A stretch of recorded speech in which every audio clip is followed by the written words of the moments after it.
খাবার নিয়ে হাসপাতালে গিয়ে সবাইকে হাস্যোজ্জ্বল মুখে দেখে স্বস্তি পেলাম।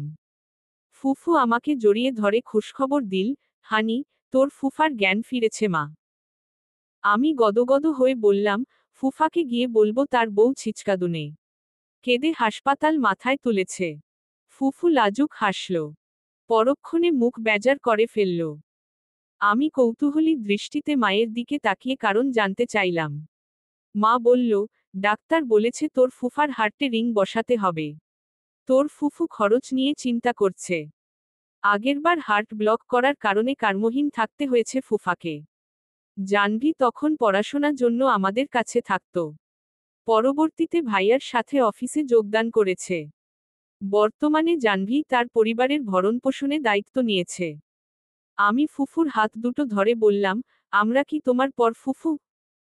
তোমার ভাইয়ের উপর ভরসা করতে পারছো না তুমি?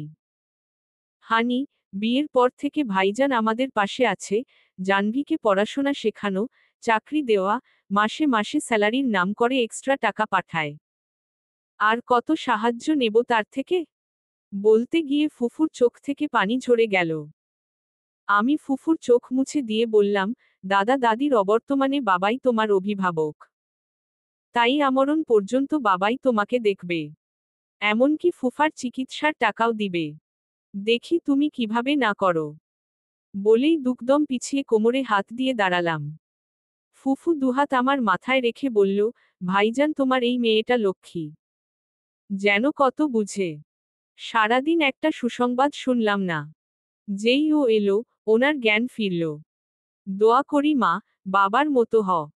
আমি হেসে উড়িয়ে দিলাম কথাগুলো। টিফিন ক্যারিয়ার থেকে বাটিগুলো খুলতে খুলতে করা গলায় বললাম, অনেক কষ্টে খাবার রান্না করে এনেছি। সবাই ফ্রেশ হয়ে এসো।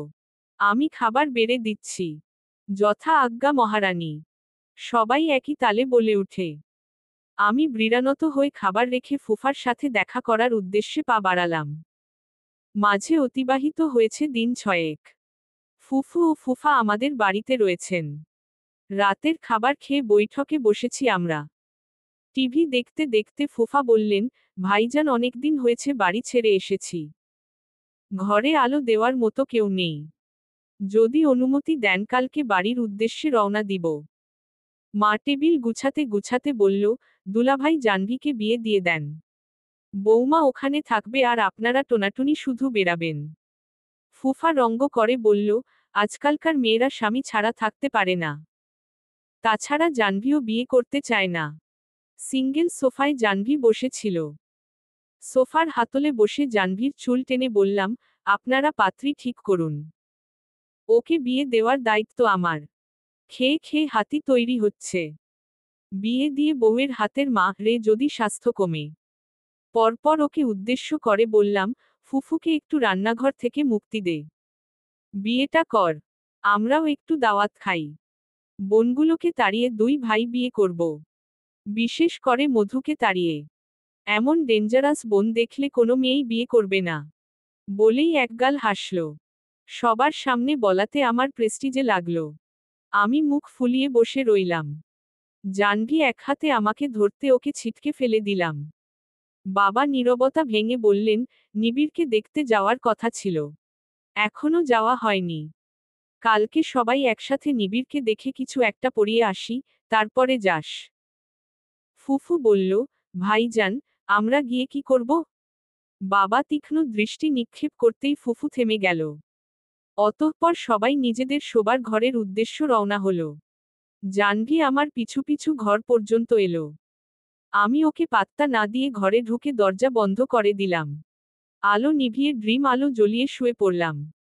তলিয়ে গেলাম ঘুমের অতল গহ্বরে। ঘাড়ে চিনচিন ব্যথায় ঘুম ছুটে গেল আমার। তখনও চারদিক ঘুটঘুটে অন্ধকার। চোখ মেলে কোনো আগন্তুকের উপস্থিতি অনুভব করলাম। আমার পড়ার টেবিলের ওপর কেউ পা তুলে বসে আছে। ড্রিম আলোতে তার মুখশ্রী দেখতে পেলাম না। ধরফরিয়ে উঠে বসে বললাম, কে? আগন্তুকের হাসিতে আমি সহ ঘর কেঁপে উঠল। থরথরিয়ে কাঁপছে তখন দেহটা। গলা থেকে শব্দগুলো তখন ফুটছে না। পা নাচাতে নাচাতে সে বলল, লাইব্রেরি তোমার দেখা করার কথা ছিল, মনে আছে? ভূত। কাপা কাপা গলায় দুটি শব্দ নির্গত করলাম। তিনি আমার বাড়ি চিনল কিভাবে? আমি তো ঠিকানা দেইনি। পরক্ষণেই নিজের মাথায় কাপড় রে বলতে ইচ্ছে করল, আরে গাধি, ওদের ঠিকানা দিতে হয় না। গন্ধ শুকে চলে আসে। ফের হাসল সে। গম্ভীর গলায় বলল, তোমার ফুফা অসুস্থ আমি জানি। কিন্তু তিনি এখন অনেক সুস্থ। তাহলে ভার্সিটিতে না যাওয়ার কারণ কি? আমার ওষ্ঠদ্বয় ফাঁকা হয়ে এলো একে অপরের থেকে। চোখের পাতা স্থির হয়েছে বহু আগে। ঠোঁট উল্টে বললাম, আপনি তাও জানেন? তোমার সবকিছু আমার নখদর্পণে। তোমাকে একটা বিষয়ে সাবধান করতে এলাম, জাহ্নবীর থেকে দূরত্ব বজায় রেখে চলবে। তোমার শরীরের মিষ্টি সুবাস আমি ছাড়া কারো কাছে যাবে না। আমি শর্ট টি শার্ট তুলে নাকের কাছে নিয়ে শুকলাম। ঘামের গন্ধ ছাড়া কোনো মিষ্টি গন্ধ আমার নাকে পৌঁছালো না। আবার বলল, ওয়াশরুমের দেয়ালে তুমি বাহারাজ প্লাস হানি লিখছ? আপনি এটাও জানেন? ভার্সিটি সম্পূর্ণ আমার আয়ত্তে। না জানলে হবে? বাহারাজকে ভালোবাসো? ভালো লাগে ওকে। জীবনের প্রথম ক্রাশ। আমি নতজানু হয়ে বললাম। কিছুক্ষণ পর চোখ তুলে দেখলাম জায়গাটা ফাঁকা। কোথায় গেল সে? এই আছি তো এই নেই। আমি কাঁথা টেনে শুয়ে পড়লাম। ঘুম থেকে জেগে ঘাড়ে ব্যথা অনুভব করলাম। আয়নার সামনে দাঁড়িয়ে দেখি, রক্ত জমাট বেঁধে আছে উক্ত জায়গায়। মনে হচ্ছে, কেউ কামড়ে দিয়েছে। খানিকক্ষণের জন্য গতকালের দৃশ্য বিস্মৃতি হয়েছে মস্তিষ্ক থেকে। ব্রাশ নিয়ে ওয়াশরুমে ঢুকলাম। আপুর থেকে ওড়না ধার নিয়ে গলায় প্যাঁচিয়ে ভার্সিটির উদ্দেশ্য বের হলাম। চারজন মানুষ বিস্মিত দৃষ্টিতে তাকিয়ে আছে, মনে হচ্ছে কোনো ভয়াবহ কাজ করে ফেলেছি আমি। জয় আমার চারদিকে ঘুরে বলল, হানি, তোর গলায় আস্ত একটা সাপ ঝুলে আছে।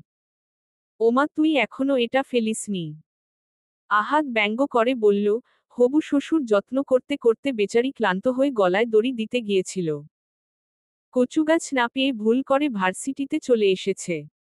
আমি তিরিক্ষি মেজাজে বললাম, জান, শুধু আমার জান। আমার খুব কাছের।